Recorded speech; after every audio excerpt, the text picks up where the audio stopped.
eno si remix eno freestyle nagikubye ne Ian Muzamba style okawulirizamu wansi ne wairo koi koi koi koi koi ya koi koi ya onachiya ulira bwechiya oluyimba olufuffe busisi eka yaluzeemu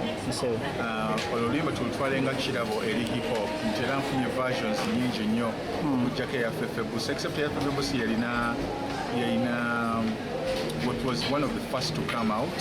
so abantu bangi nnyo bakimanyi ate tiyasampulingira ddala eddoboozi lyange naliteekako buli so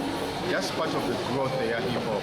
nti hip hop yegera gift ya generation evaako nfuirako ne generation eddako emiti emito gye gigumiza ekibira okitegeera so I commend that. Nabajagala eno jiddamu the beat is available except copyright esigala ya GNL because GNL originated the song ne buli yagala oluddamu aluddemu naye copyright kasita ebeera nga esigala wazamba. Wow.